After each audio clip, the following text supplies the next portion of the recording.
तो चलिए शुरुआत अब करते हैं हमारे खास शो खुशहाल हरियाणा की।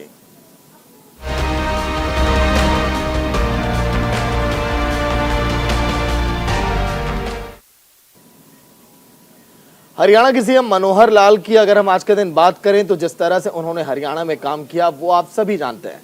मनोहर लाल के नेतृत्व में हरियाणा आगे बढ़ रहा है। देश की तरक्की में कैसे अपना योगदान दे रहा है हरियाणा। राज्य और जनता के हित में शुरू की गई मुख्यमंत्री मनोहर लाल की कई योजनाओं की राष्ट्रीय स्तर पर तारीफ हो रही है।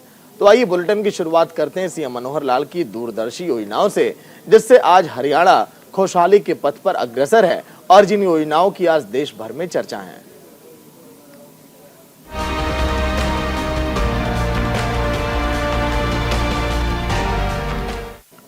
हरियाणा के सीएम मनोहर लाल के जन्म दिवस के मौके पर बधाई देने वालों का तांता लग गया, जिसके बाद सीएम मनोहर लाल ने लोगों का धन्यवाद किया।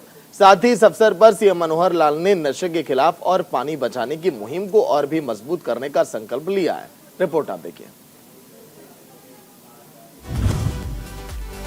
70 साल के हुए सीएम मनोहर लाल 2014 में सीएम बन सबको चौंकाया। प्रदेश की प्रगति का लिया संकल्प, जनसेवा को बनाई अपनी प्राथमिकता।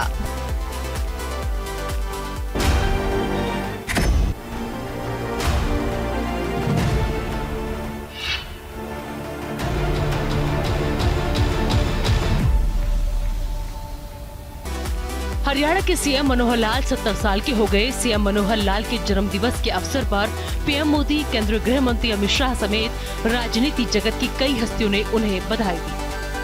अपने जन्म दिवस के अवसर पर सीएम मनोहर लाल ने कहा कि वो प्रदेश को नशे के खिलाफ और पानी बचाने की मुहिम को और मजबूत करेंगे। सीएम मनोहर लाल 2014 में हरियाणा के सीएम बने। इसके बाद 2019 में हुए विधानसभा चुनाव में जब बीजेपी और जेजेपी की गठबंधन की सरकार बनी तो दोबारा फिर मनोहर लाल ने सीएम की कुर्सी संभाली और प्रदेश के विकास का संकल्प लिया।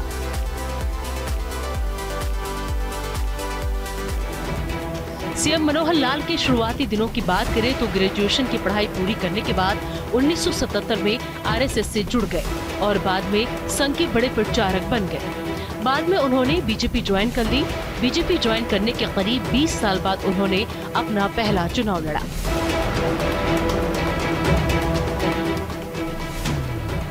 फिलहाल सीएम मनोहर लाल कई कल्याणकारी योजनाओं के जरिए प्रदेश में विकास को रफ्तार दे रहे हैं और समाज के हर तबके को योजनाओं का लाभ मिल सके ये भी समय समय पर सुनिश्चित करते रहे हैं। यही वजह है कि सीएम मनोहर लाल प्रदेश के जनप्रिय सीएम हैं। Bureau report, news India. वहीं हरियाणा लगातार विकास के पथ की तरफ अग्रसर है। सीएम मनोहर लाल हरियाणा को देश का नंबर 1 राज्य बनाने के लिए और जनता की सेवा करने के लिए तमाम नई योजनाएं लेकर आए हैं। जनता के सेवक सीएम मनोहर लाल ने किसानों के लिए कई महत्वपूर्ण योजनाओं की शुरुआत की है, जिससे किसान खुश भी है और वो मनोहर लाल की इन योजनाओं की तारीफ भी करने में लगा है। सीएम मनोहर लाल कैसे दे रहे हैं प्रदेश के विकास को रफ्तार, देखिए आप।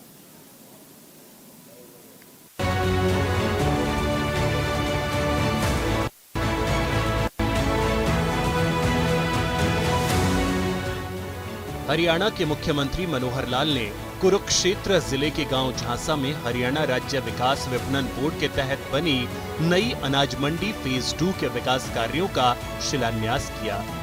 इस मौके पर मुख्यमंत्री ने कहा कि किसान हित में विकास योजनाओं को मूल रूप दिया जा रहा है।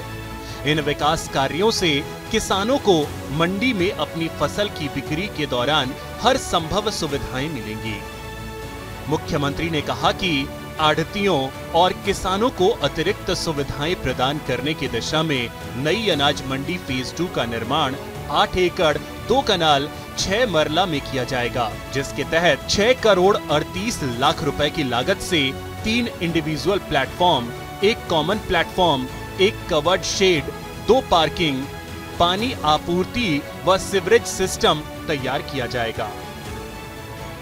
जहां प्रदेश की जनता के लिए लगातार योजनाओं की शुरुआत कर रहे हैं, तो वहीं वो जनता के साथ जन संवाद कार्यक्रम करके उनसे जुड़ रहे हैं। जनसंवाद कार्यक्रम में पेवा विधानसभा क्षेत्र के गांव जनसा में पहुंचे हरियाणा के मुख्यमंत्री मनोहर लाल ने लोगों की समस्याओं को सुना और उनका मौके पर ही संबंधित विभाग की तरफ से निवारण किया गया। मुख्यमंत्री मनोहर लाल ने कहा कि 2014 में हरियाणा में MBBS की केवल 750 सीटें थीं और अब यह बढ़कर 1850 हो गई हैं।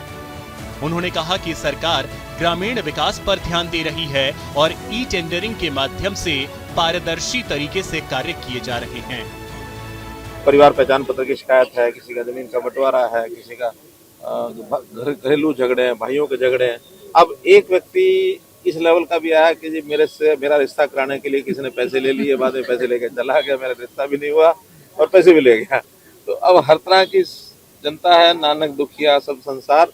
लेकिन फिर भी हम चूंकि बहुत सी जिम्मेदारी अपने ऊपर लेते हैं कि जो समस्याएं हमारे हल करने लायक है सब करेंगे, और उसमें भी यदि कोई ऐसी लॉन्ग पेंडिंग कोई ऐसी प्रॉब्लम है जिससे हमें कोई पॉलिसी बदलनी पड़ेगी, कोई नियम बदलने पड़ेंगे, तो वो भी करेंगे। लेकिन जनता को जितना ज्यादा लोगों को उनकी समस्याओं को हल करके उतना आनंद उनको आता अगर नहीं आता, लेकिन मुझे बहुत आनंद आता है। बढ़ते अपराध पर लगाम लगाने के लिए सीएम मनोहर लाल सख्त हैं। मेवात में की गई पुलिस की कार्रवाई पर मुख्यमंत्री ने कहा कि उन्हें जामताड़ा की तर्ज पर मेवात में शिकायतें मिल रही थीं कि जिस पर 5000 पुलिस कर्मियों ने मिलकर छापेमारी की, कार्रवाई को अंजाम दिया, जिसमें पुलिस को बहुत कुछ मिला और बहुत सारे लोग गिरफ्तार भी किए गए हैं। उन्होंने कहा कि ऐसे मामलों में इसी तरह आगे भी कार्रवाई की जाएगी।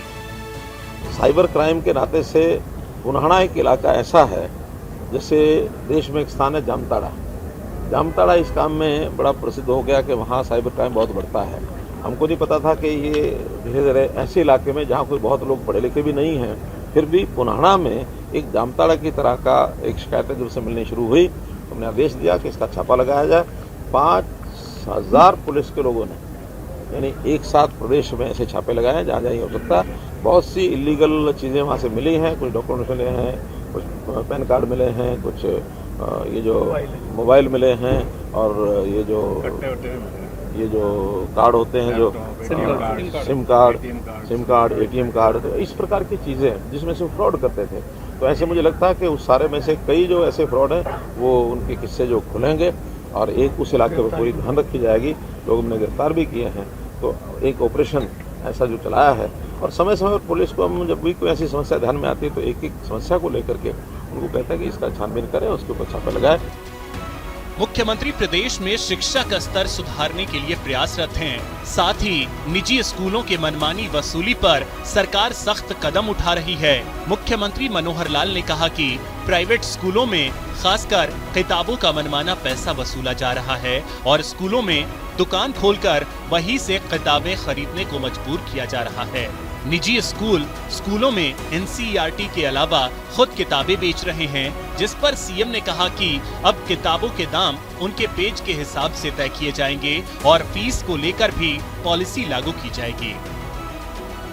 प्राइवेट स्कूलों में कुछ शिकायतें मिल रही थी, खास करके किताबों का, और पैसा जो मनमाना वसूल करते थे और अपने ही परिसर में अपनी दुकानें खोलते थे। किताबें कुछ तो NCERT की लगती हैं, NCERT की तो लेते ही हैं, लेकिन NCERT के अलावा भी कुछ किताबें थोपी जाती हैं। अब हमने उनको कहा कि जो रेट्स हैं उसके ऊपर एक कैप लगा देंगे कि इससे ज़्यादा, यानी किताब के साइज़ के नंबर ऑफ पेजेस के हिसाब से, और एक रेट तय करेंगे कि उससे ज़्यादा नहीं बेच सकते वो। उससे नीचे में कोई बेचना चाहे ठीक है, हमारे अपनी जो कॉस्ट आती है सरकारी, उसमें थोड़ा बहुत अगर जोड़ना भी होगा तो प्रॉफिट का मानो 5-10% उनका जोड़ेंगे, लेकिन एक कैप लगा करके सबको सर्कुलर करेंगे ताकि रेट जो है वो मन माने वसूल ना कर सके। फीस के मामले में भी कुछ शिकायत स्कूल वालों की ओर से थी, उसका भी हम पॉलिसी बना करके कि फीस कितनी ले सकते हैं। जो फॉर्म नंबर 6 में भर के देते हैं वो कम से कम बच्चे का जो वो स्ट्रीम, यानी पहली से 5वीं या छठी से 8वीं, अलग अलग स्ट्रीम के लिए एक ही समय जो फीस भर के देंगे उस बच्चे की उस समय तक तो वही लेनी है। नई स्ट्रीम में जाने के बाद बढ़ा सकते हैं, बच्चे को पढ़ाना होगा तो नई उसकी घोषित जो फीस है उसके हिसाब से एडमिशन कराएंगे, नहीं कराना तो नहीं कराएंगे। मुख्यमंत्री मनोहर लाल लगातार जनसंवाद के जरिए प्रदेश की जनता से बात कर रहे हैं और वो रोजाना जनसंवाद कार्यक्रम के तहत कई गांवों में जाते हैं और जनता की समस्या को सुन रहे हैं। कुरुक्षेत्र के ज्योतिसर गांव पहुंचे सीएम मनोहर लाल का ढोल नगाड़े के साथ स्वागत किया गया। वहां मौजूद ग्रामीणों ने सीएम मनोहर को हरियाणवी पगड़ी बांधी। इस दौरान सीएम के साथ स्थानीय विधायक सुभाष सुधा मौजूद रहे। जनसंवाद कार्यक्रम के दौरान सीएम को हजारों की संख्या में लोग सुनने और अपनी समस्या बताने के लिए पहुंचे थे। मुख्यमंत्री मनोहर लाल ने सबसे पहले सरपंचों से बात की। इसके बाद सीएम मनोहर लाल ने ग्रामीणों से संवाद किया और उनकी समस्याओं को जाना। सीएम ने वहां पर मौजूद अधिकारियों को मौके पर ही समस्याओं का निवारण करने के आदेश दिए। जनसंवाद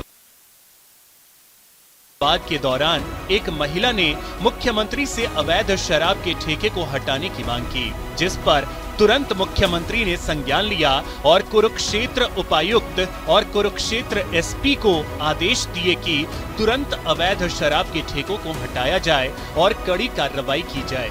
वहीं मुख्यमंत्री मनोहर लाल ने गांव ज्योतिसर के लिए कम्युनिटी सेंटर बनाने की मौके पर ही घोषणा की और कहा कि जो भी मांग पत्र में मांगे होंगी उनको पूरा किया जाएगा।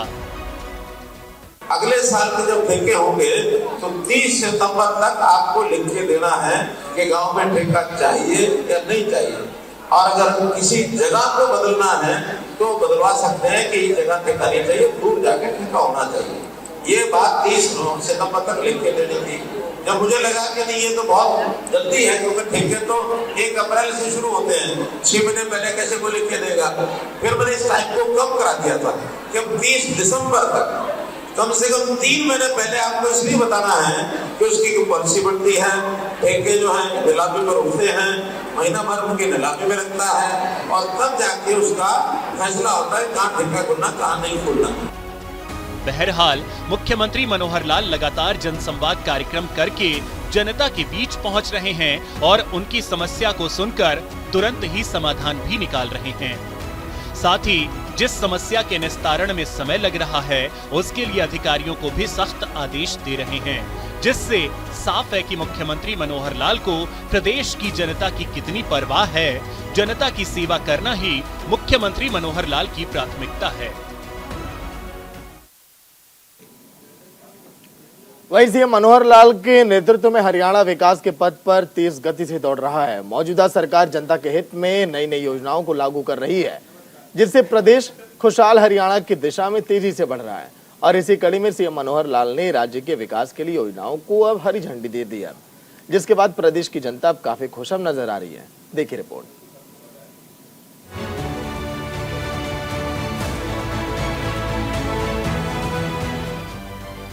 हरियाणा सरकार की नई पहल पीपीपी यानी परिवार पहचान पत्र देश में एक अनूठी योजना बनके उभरी है। पीपीपी योजना के तहत दिसंबर से अब तक 12.5 लाख नए राशन कार्ड हरियाणा सरकार ने बनवाए हैं। सीएम मनोहर लाल प्रदेश के लिए हर वो काम कर रहे हैं जिससे प्रदेश की जनता राहत की सांस ले रही है। प्रदेश की जनता मनोहर सरकार के इस फैसले की तारीफ भी कर रही है और शुक्रगुजार भी है। वहीं सीएम मनोहर लाल भी जनता को अपना परिवार मानकर हर वो काम कर रहे हैं जिससे जनता का भला हो सके। उस योजना का हमने नाम रखा है परिवार पहचान पत्र। परिवार पहचान पत्र अंग्रेजी में उसको फैमिली आईडी भी कह सकते हैं। उसमें क्या किया कि हर एक परिवार का डाटा हमने इकट्ठा किया कि इस परिवार में कितने सदस्य हैं, क्या करते हैं, पढ़ते हैं, कमाई काम करते हैं, बेकार हैं, बेरोजगार हैं, महिलाएं घर का कामकाज करती हैं, बुजुर्ग हैं, उनमें कोई बीमार तो नहीं है। ऐसे हर एक परिवार के सदस्य की हमने जानकारी लेकर उसका डाटा तैयार किया और फिर उनकी आय पूछी हमने कि आपकी आय कितनी है। अब आय बताने वालों में उसने किसी ने 50,000 बताई, किसी ने 1 लाख बताई साल की, किसी ने 2 लाख, किसी ने 3 लाख, जितनी जिसकी है उसने बताई। ये अलग बात है कि बहुत लोगों के मन में जब लालच आता है तो 5 लाख वाला भी कहता 2 लाख है और 2 लाख वाला भी कहता मेरी 50,000 है। उनको एक लालच मन में आ जाता है कि थोड़ी बताएंगे तो शायद सरकार से कुछ मिल जाएगा। बंधुओं, हमने कुछ देने के लिए इनकम नहीं पूछी है, हमने इसलिए पूछी है कि ये जो कमजोर आदमी है इसकी पहचान ठीक हो गई तो फिर इनके परिवार का एक सदस्य उसको रोजगार के लायक बनाएंगे, ये हमारा काम है और इसलिए हमने आगे बढ़े हैं। सीएम मनोहर लाल ने हरियाणा प्रदेश को तरक्की की उस बुलंदी पर पहुंचा दिया है जहां आम जनमानस को राज्य सरकार के हर फैसले से फायदा हो रहा है, फिर चाहे वो भ्रष्टाचार कम करने के लिए हो या व्यवस्था परिवर्तन के लिए उठाए गए कदम हो। सिंगल विंडो के माध्यम से जहां जनता को सभी सुविधाएं घर बैठकर मिल रही हैं, तो वहीं राशन कार्ड में भी हो रही हेराफेरी पर भी लगाम लगी है। पत्थर भी उसी दरख्त पर आते हैं जिस पर फल लगते हैं। ये मिसाल भी हरियाणा की मनोहर लाल सरकार पर फिट बैठती है। सीएम मनोहर लाल ने कहा है कि हमारी सरकार ने जो नीति और रीति अपनाई है, उससे हरियाणा के लोगों को फायदा हुआ है और इन पोर्टल से सरकारी कामों को गति मिली है। तो वहीं दूसरी तरफ पारदर्शिता भी आई है। सीएम ने बताया कि राज्य सरकार अपने जीएसडीपी के 25% तक कर्ज ले सकती है।